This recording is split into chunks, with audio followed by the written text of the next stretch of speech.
Our number 89 is the first of several duos on this countdown, a pair that's fondly remembered by many but rarely mentioned as well.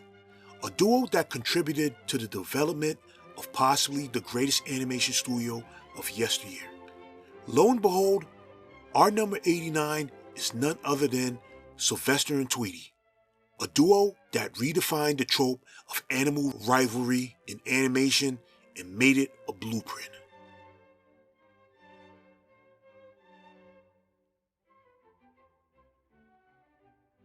To truly understand Tweety and Sylvester's importance in the history of animation, look no further than their creators, Bob Clampett and Friz Freleng, respectively. Two men who came from another studio, looking to take their craft to the next level.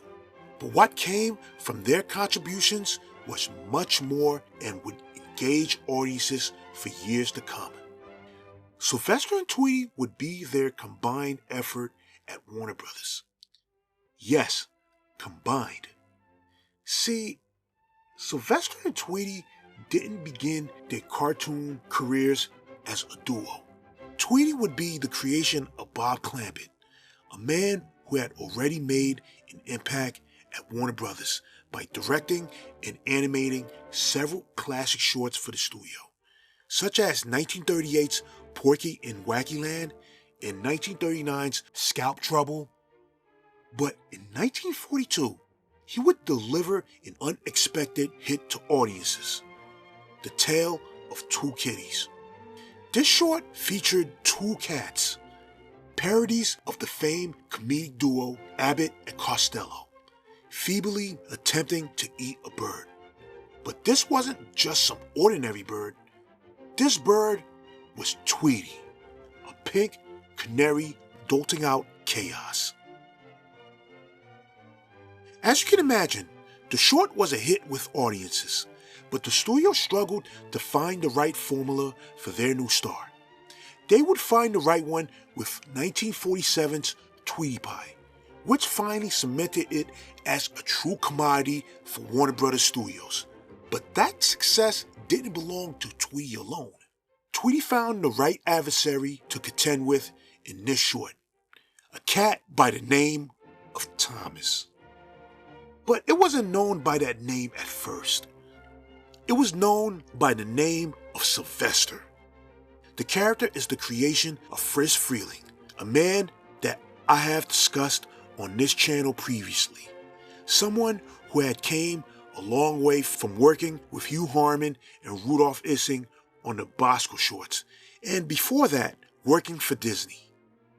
Friz was already seasoned in his own right, and now he was ready to unleash a creation of his own. Sylvester got its start with 1945's Life with Feathers.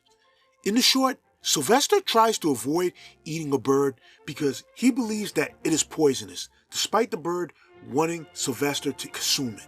The short was well received and led to more appearances, including team-ups with the likes of Porky Pig, such as 1946's Kitty Cornered. Despite his tenure with Porky Pig and later with Speedy Gonzales, it was Tweety Pie that made Sylvester the Cat a hot ticket. So much so that the cartoon won an Academy Award. That was enough for Sylvester and Tweety to go on a streak, with notable shorts including 1948's I Taught a Putty Tat, 1951's Putty Tat Trouble, and their second Academy Award-winning cartoon, 1957's Birds Anonymous. They went on to star in 40 cartoons together, but their biggest role wasn't in the theaters or as reruns as a Saturday morning animated series that made a fledgling network a commodity in 1995. That series was the Sylvester and Tweety Mysteries, an animated series that had the duo doing what they did best in the classic shorts, while Granny and Hector the Bulldog went around the world to solve various mysteries. Despite the absurdity of the series, Sylvester and Tweety Mysteries was a huge hit on WB's Saturday morning lineup and one of its flagship cartoons at the time. They had proven they could hang with the best the other networks' offerings had to offer on their lineups. In all, Sylvester and Tweety are a duo that has transcended their era. Not surprisingly, considering they are a part of the Looney Tunes menagerie. But just summing it up to that wouldn't give them their due diligence. Because when it's all said and done, Sylvester and Tweety were always cartoon stars to begin with. Sylvester starred in 102 shorts, and even though he was paired with the likes of Hippity Hopper and of course Speedy Gonzales, when you think of the character today, Tweety is always mentioned alongside Sylvester.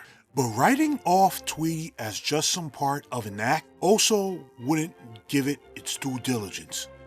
Tweety was charming and very mischievous. That's what made the character special. Tweety was cute as a button, but this bird was no fool. Tweety knew how to outsmart Sylvester at every step of the way. Tweety was the quintessential underdog. Tweety also had the prestige of getting top billing alongside Bugs Bunny with the Bugs Bunny and Tweety Show, which ran for 14 years straight on ABC's Saturday morning cartoon lineup. Their relevance and status in animation are undeniable. They are bona fide cartoon legends at this point.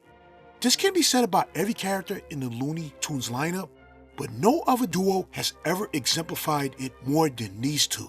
They continued to do what they did best with the various iterations of Looney Tunes, whether it was a brand new animated series or a movie.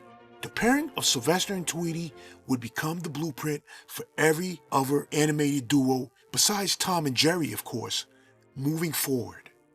These days, you can see them on a lineup of the classic shorts on Boomerang, Tubi, and MeTV Toons, so their legendary status will never fade into obscurity. They have the luxury many of their other cartoon counterparts never had, outside of the well-known characters in animation. They had their individual successes, but together they were always ready to entertain us with their antics. Sylvester and Tweety were like peanut butter and jelly, macaroni and cheese. In other words, together they are legendary, and for that reason, they have stood the test of time, especially in this day and age. Suffering succotash.